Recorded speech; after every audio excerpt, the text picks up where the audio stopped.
Bonjour à tous, bienvenue. On va regarder aujourd'hui la vague 4 de Masters Universe Battleground. Et comme vous le savez, eh bien, c'est une nouvelle faction qu'on va pouvoir découvrir. Alors même si j'en ai déjà parlé sur la chaîne, si vous avez peut-être vu déjà d'autres vidéos, surtout des vidéos anglophones, eh bien, je vous propose aujourd'hui de regarder, de faire un unboxing, entre guillemets, de cette vague 4, donc de cette boîte, de faire une analyse et de donner mon avis sur cette nouvelle faction, cette nouvelle boîte. Allez, je vous propose qu'on attaque juste après ça. Qu'est-ce qu'il y a à l'intérieur de cette vague 4? Et on va donc regarder. Hop, et bien, comme je l'ai mis dans le mauvais sens, on va regarder ça. Voilà, donc on a le livret de mission. On va y revenir un petit peu après, mais on part, sinon, quoique on va le regarder tout de suite ensemble. Donc vous voyez, ça présente les figurines qui sont présentes. Donc vous avez les deux arbres, les deux décors supplémentaires. Vous avez les différents personnages avec les nommés et ceux que vous allez avoir entre guillemets en double. Voilà, en double, enfin en unité. Voilà, avec bien sûr les cartes. Vous avez bien sûr les concepts, voilà, avec les nouveaux objets, les nouveaux effets. Hop, pardon, je vais remonter un petit peu. Voilà. Vous avez donc terrain, champ de bataille, donc avec à nouveau les nouveaux décors, les nouveaux champs de bataille standards. Donc vous avez perdu dans la forêt. Vous voyez, attendez, on va pouvoir peut-être les montrer comme ça, ce sera plus sympa. Voilà, perdu dans la forêt. Vous avez ensuite, hop, je remonte, vous avez ben voilà, comme par hasard, j'étais dessus. Vous avez la forêt oubliée qui est là, vous voyez. Donc ça fait quand même des approches stratégiques un peu différentes de ce qu'on avait l'habitude de voir. Temple de la Vaillance ensuite, vous voyez, hop. Donc voilà, et le dernier qui est proposé, c'est celui-là. C'est le lieu du pouvoir. Donc vous voyez, pareil, avec au centre les axes pour entrer sur le terrain. Donc vous voyez, il y a vraiment pas mal de choses. Allez, ensuite on va rentrer sur les villes Horde, donc avec les deux soldats, les deux sbires de la Horde. Voilà. Et champ de bataille avancé, vous avez avec des règles de jeu qui sont plutôt sympathiques, vous verrez ça. La Horde sans fin, voilà, vous devez, si j'ai bonne mémoire, résister à l'assaut des troupes ennemies. Voilà, c'est un jeu de défense presque, voilà, vous verrez bien. Vous verrez, vous avez une autre bataille, la forêt sans fin, un autre mode de jeu. Forêt de vie. Et voilà, donc vous voyez, pas mal de choses. Ensuite, on a, bien sûr, le petit livret d'assemblage. Vous voyez, rien de très compliqué. Et on peut dire que ça s'est amélioré par rapport même à la première boîte. Le petit machin, donc ça, c'est le petit pour protéger. On a ensuite les plaquettes pour faire les personnages. Donc, je vais les monter assez rapidement. Voilà, hop, je les montrerai. Voilà, ensuite vous avez, donc vous voyez là, les deux décors qui sont là et là. Ici et là. Vous voyez, hop. Donc vraiment du beau matériel. Et puis on continue avec du décor et des figurines. Vous voyez, les figurines, ça prend pas énormément de place. Hein, comme vous voyez, ils sont intégrés aux grappes. Donc c'est plutôt bien fait. Et vous avez également ensuite, vous avez les cartes à proprement parler. Et je vous propose qu'on regarde directement ce qu'il y a dedans. Allez, on va regarder donc les cartes qui sont fournies avec, les cartes de personnages, les cartes d'équipement, les nouvelles cartes gloire et bien sûr les nouvelles cartes destin, ainsi que les différents équipements qui ont été ajoutés dans cette boîte. Alors déjà, je tenais à remercier MaxiRêve, la boutique par laquelle j'ai pu avoir cette vague 4, donc que j'ai pris chez eux. Donc merci. Donc si vous êtes intéressé par récupérer cette vague 4, n'oubliez pas d'aller faire un petit tour chez MaxiRêve et n'oubliez pas que grâce à la chaîne, vous pouvez avoir 10% de réduction.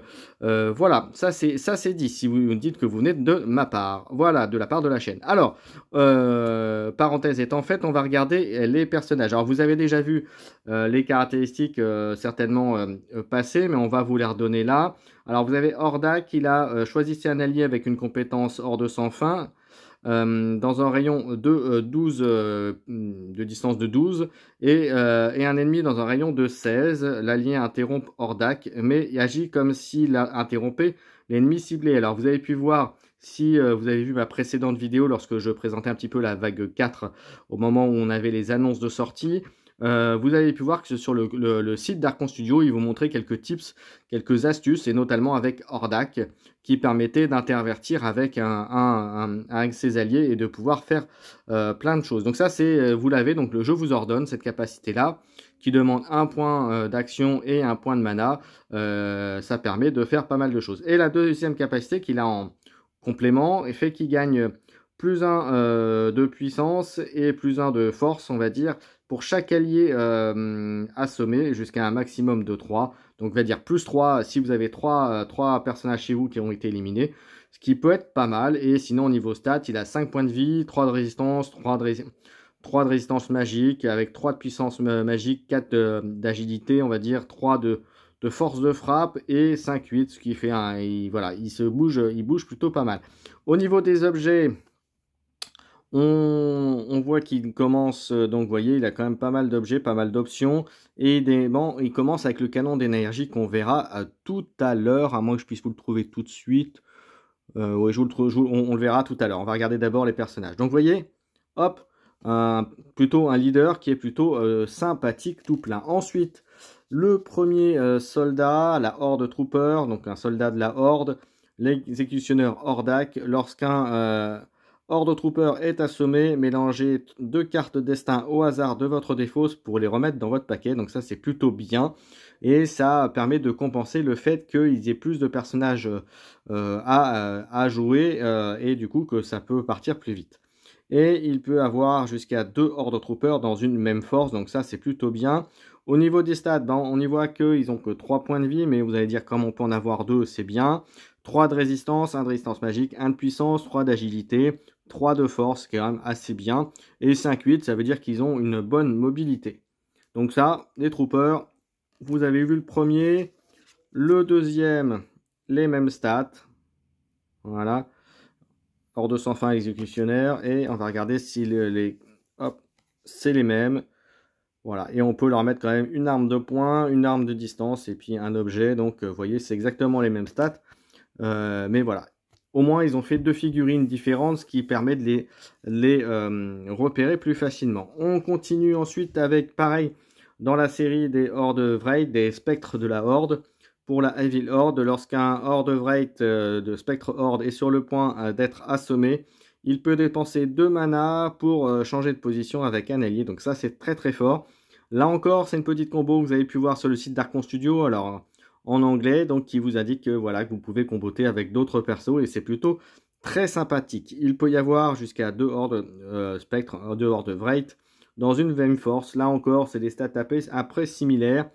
La différence, c'est qu'ils ont une bonne résistance magique, ils ont de la puissance magique. Et d'ailleurs, hop, on voit qu'ils peuvent avoir une attaque magique, une arme de poing et un objet. Donc voilà la différence. Donc les Horde Troopers qu'on a vu juste avant, ce sera plus sur les attaques physiques et ça c'est plus sur les attaques magiques.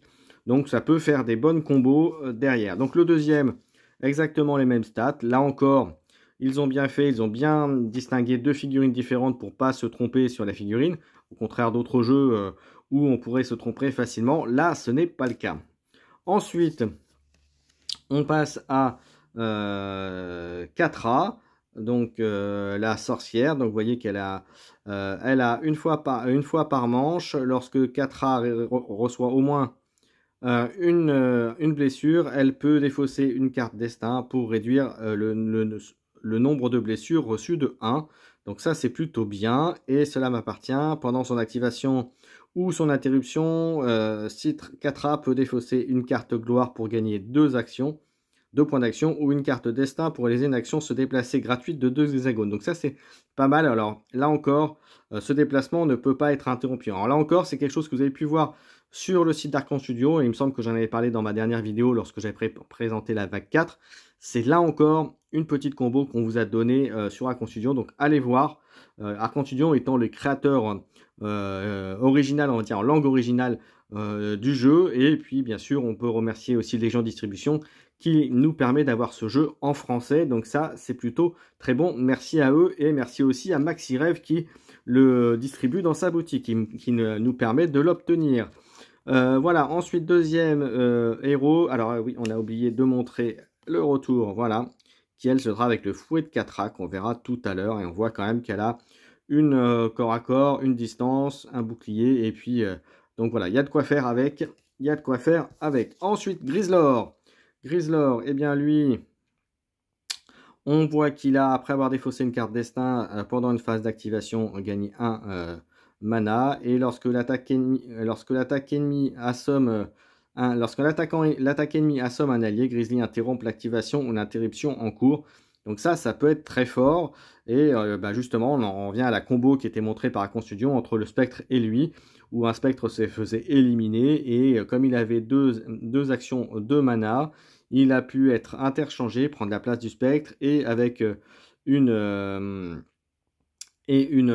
dirais-je, le spectre, et du coup il a pu faire une interruption et arriver taper sur le héros ennemi, et il me semble que c'était Musclor qui était dans la petite présentation. Ensuite on a le Shadow Weaver, là aussi un mage, contrôle mental. Alors j'ai trouvé l'aptitude très très sympa. Attendez, Griselor je l'ai pas montré, hop, on n'avait pas fini, voilà, il a une hache de la horde, et on voyait on peut avoir 2 armes de poing avec lui. Donc c'est plutôt très bon, donc il y a vraiment de quoi faire. Alors ensuite, on revient à Shadow Weaver, donc l'autre mage qui a une capacité qui est très bien, qui est très rigolote et qui peut faire très mal, même si ça demande 2 mana, c'est contrôle mental. Vous testez votre magie contre la résistance magique d'un ennemi non engagé dans un rayon de 16, donc ça fait une bonne distance avec une réussite. La cible interrompt Shadow Weaver et doit réaliser une action, se déplacer en utilisant autant de points de déplacement que possible. Donc ça, c'est plutôt sympa. Et en magie de l'ombre, chaque fois qu'un allié est assommé, transférer toutes les manas de cet allié vers Shadow Weaver. Donc c'est plutôt sympathique aussi. Et en objet, hop, eh bien, il a la puissance démesurée. Il peut avoir 2 attaques magiques, donc c'est plutôt très sympa. Et c'est une femme, Shadow Weaver, effectivement. On ne le voit pas forcément, mais c'est une femme. Hop, et voilà. On continue. Alors après, maintenant, voilà. Donc on a vu les 4 personnages. Donc vraiment, il y a vraiment de quoi faire au niveau perso. Maintenant, on va regarder les objets, en commençant par la puissance démesurée. Alors, la puissance démesurée, c'était Shadow Weaver qu'on a vu juste à l'instant. Alors, hop.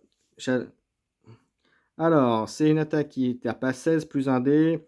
Cibler les alliés ou les ennemis. Si ce sort assomme la cible, les alliés de la cible gagnent 2 mana. Si la cible est un allié avec une compétence hors de sans fin, gagnez plus de dés. Voilà. Et donc, si on fait ça, pour 1, vous faites 1 de blessure et la cible gagne 2. Et si vous faites 4 réussites, ça fait 2 blessures et la cible gagne 3 mana. Ok. Voilà, c'est plutôt pas mal. On peut cibler les amis aux ennemis. Donc, on peut faire des dégâts pour gagner de la mana. Ouais, pourquoi pas. Ouais, donc il y a des combos à faire avec ça. Hein. Claire, on continue. Hop, attaque magique là encore, avec brûlure de mana pour 1 de mana, moins 2 dés mais à 12, et gagner plus 1 dé pour chaque mana de la cible. Donc ça c'est pas mal, vous ciblez les gens qui auront accumulé de la mana, ce qui peut être bien. Et en dégâts, avec, vous voyez, ça va de 1 réussite et 1 dégât et perte de mana, à 3 réussites avec 2 dégâts et la cible perd 3 mana, ce qui peut être pas mal. Bah, c'est une bonne combo en fait, c'est plus la cible a de mana, plus le sort peut faire mal, donc ce qui correspond effectivement au nom de la carte, brûlure de mana, donc plutôt très bien. Alors, petite précision, tous les coûts des objets, vous les avez sur le site par contre d'Archon Studio, avec les coûts mis à jour de la vague 4, mais également de des vagues précédentes, pour le coût en points. Donc n'hésitez pas à aller la voir, comme ça vous permettra... ça sert surtout à faire après son armée de 100 points, sa bande de 100 points. Ensuite, une autre attaque magique, Calamité, pour 3 mana, distance 8, sort pareil. La cible doit choisir soit de ne lancer qu'un nombre de dés égal à son mana pour tester sa défense, soit de lancer des dés normalement, mais ne réussir qu'en cas de résultat de 6. Ouais, donc c'est plutôt pas mal, et c'est surtout qu'on voit que pour 4 réussites, on fait 3 dégâts, ce qui est quand même pas rien. Maintenant, ça coûte 3 mana, donc à voir. Voilà. Alors, en fait, c'est une bonne combo avec les 2 sorts, mais voyez, mais après, il faut voir en termes de coût si c'est judicieux avec brûlure de mana de combiner les 2. Ensuite, on a le canon d'énergie. Et le canon d'énergie, c'était effectivement Hordak, le chèque le chef qu'il avait. Alors, c'est une attaque à 12 avec moins 2 dés. Avant d'attaquer, tester la magie pour gagner un dé par réussite obtenue jusqu'à un maximum de 5. Donc, vous voyez, donc ça peut faire très très mal. Et ça va de 1 blessure avec une réussite à 5 réussites pour 3 blessures. Donc, c'est une bonne arme standard, on va dire. C'est une bonne arme de base pour attaque. Donc, c'est plutôt très bon. Ensuite, on a une autre arme à distance. On a le pistolet double face qui tape à 12 et ignore ignorer le bouclier de la cible, donc ça c'est bien.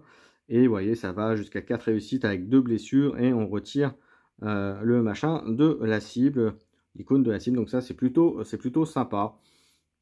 Ouais, c'est bien si vous avez des unités tanky en face, si vous le savez, mais à la construction, je suis pas sûr que ce soit vraiment. Mais bon, après avoir le nombre de points que cela vaut. Ensuite, on continue avec une arme à distance, à nouveau le Blaster Cosmique, qui tape à 12. Après avoir attaqué, mettez fin à l'activation ou à l'interruption de ce personnage. Donc ça, c'est plutôt bien. Ouais, avoir les points. Pour une blessure pour une réussite et 2 blessures pour 4. Oui, c'est assez classique, il n'y a rien d'exceptionnel. Sauf que ça met fin à l'interruption du personnage. Donc voilà, à voir. Ensuite, on attaque aux armes de corps à corps. Et là, c'est une arme, c'est le fouet de Catra. Donc, c'est Catra qu'il avait. Donc, au dé, ça reste normal. Et une fois par activation, après que Catra a effectué une attaque de combat, donc corps à corps, comme vous avez pu voir, elle peut dépenser 2 mana pour immédiatement réaliser une attaque gratuite avec cette arme. Donc, ça, c'est plutôt bien. Et on voit que là où c'est fort, c'est combo avec le fait que vous ayez plus de figurines dans cette faction que les autres.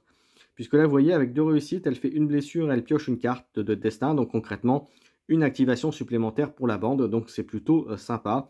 Donc c'est une arme, à mon avis, qu'il faut avoir, ou en tout cas Catra à l'avoir au jour d'aujourd'hui. Hein, puisque, comme vous avez pu voir dans l'annonce de la vague 5 qui va arriver, il y a, entre guillemets, des unités que pour les maîtres de l'univers ou les guerriers du mal, donc les 2 autres factions. Donc pour celle-là, mais je n'ai aucun doute qu'il y ait d'autres unités qui arrivent pour la horde maléfique. Voilà, donc ça, à mon avis, c'est une arme à avoir impérativement, un auto-inclus, on va dire, dans cette faction, à date, bien sûr, puisque ça peut changer à l'avenir. Ensuite, notre arme de corps à corps, qui là, c'est la hache de la horde, et donc là, c'est Grislor qui l'a, je crois, si je ne me trompe pas. C'est exactement ça. Alors, on fait avant d'attaquer, Grislor peut dépenser soit 2 mana pour gagner l'un des bonus ci-dessous, soit 4 mana pour gagner les 2 bonus. Donc plus 2 ou concentré, dans les 2 cas, ça peut être très fort. On rappelle, concentré, ça permet d'augmenter les chances de toucher, donc de réduire la valeur de défense, entre guillemets, la valeur à obtenir sur son dé. Et on peut voir qu'avec 5 réussites, elle peut faire 3 dégâts. Donc c'est une bonne arme bien comme il faut.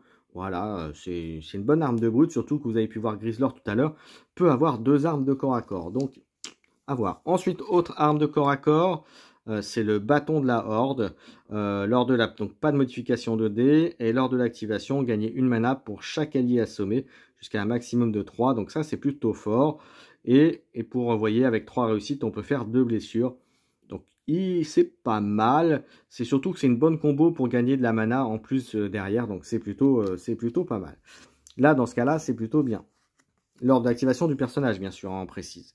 Ensuite, autre arme de corps à corps, le bâton du dragon, qui redonne plus un dé. Après avoir attaqué, mettez fin à l'activation et l'interruption de ce personnage. Donc vraiment, ça doit être la dernière action. Et vous voyez, avec 4 touches, 4 réussites, ça fait 2 dégâts. Ouais, c'est pas extraordinaire, mais bon. À voir. Et enfin, on a en dernière arme corps à corps, on a le bras à propulsion. Ça rappelle quelque chose.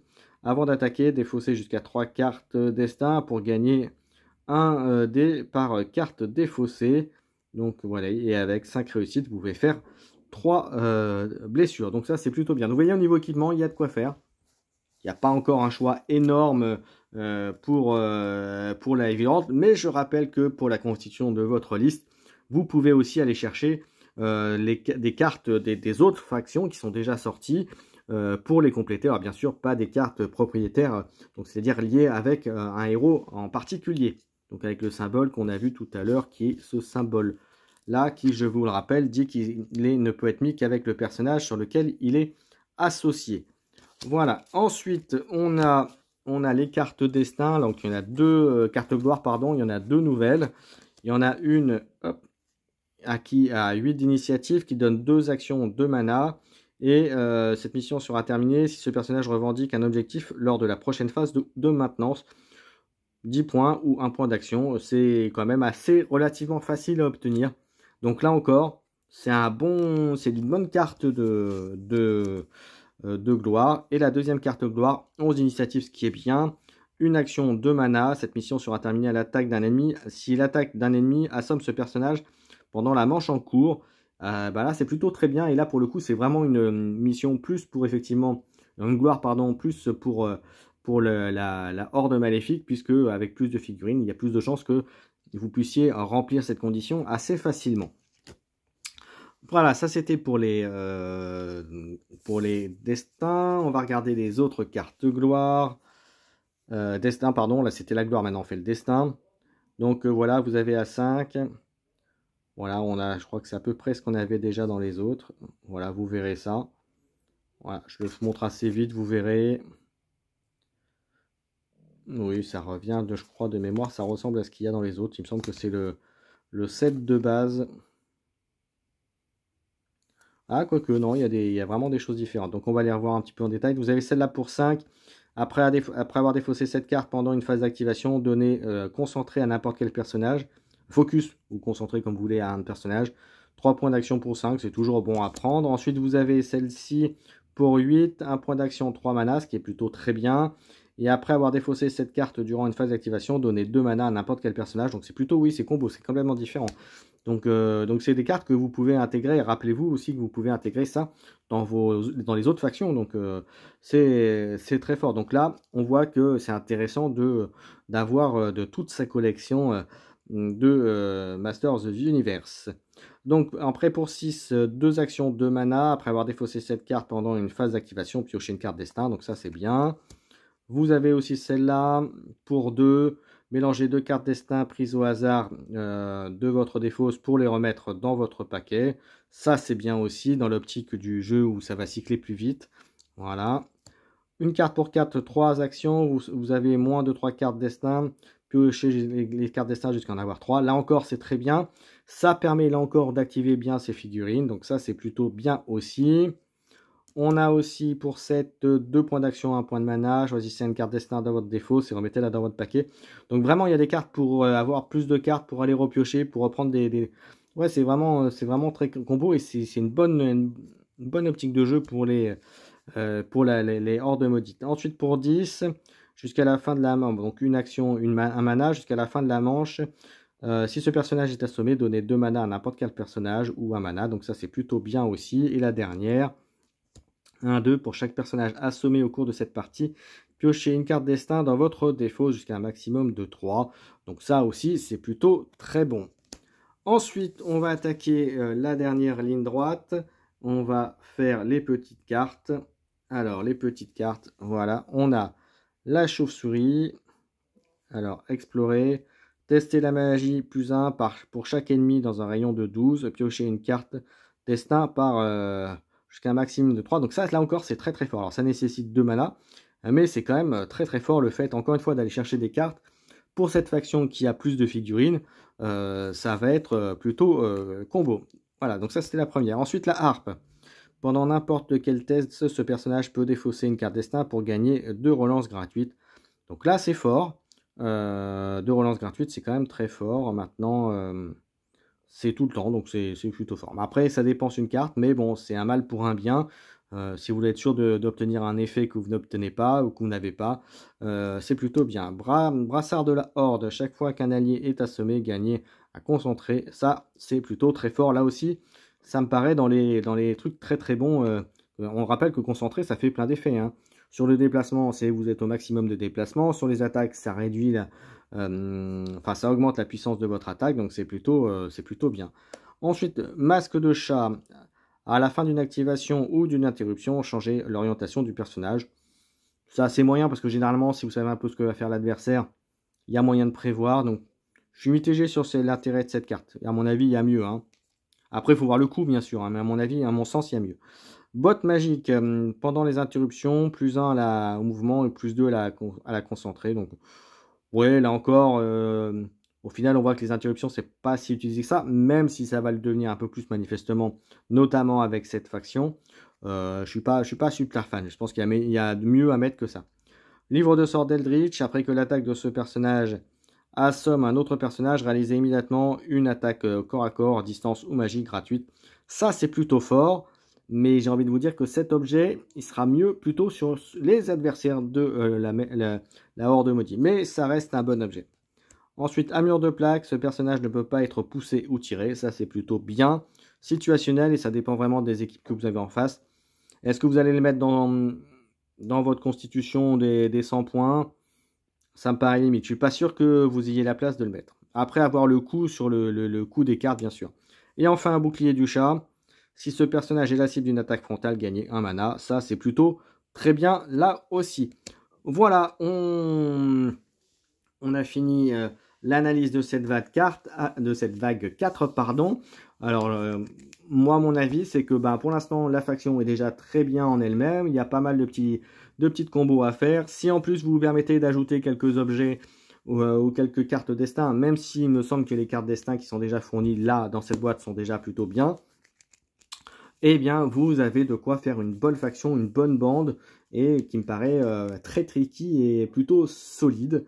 Paradoxalement, même s'ils ont plus de figurines, ça me semble quand même assez costaud. À voir bien sûr à l'usage, j'essaierai de tester ça assez rapidement.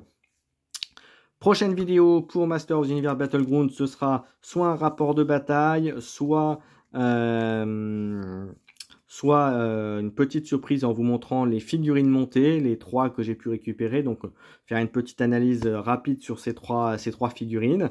Donc, voilà. Si vous désirez avoir un contenu spécifique sur Masters Universe Battleground, n'hésitez pas à me le dire et j'essaierai de vous préparer ça. Et puis, enfin, je n'ai plus qu'à vous dire que si vous avez aimé cette vidéo, n'hésitez pas à commenter, à liker, à vous abonner, à me suivre également sur Twitch si vous voulez. J'essaierai de faire un peu de contenu Master of Universe Battleground là-dessus.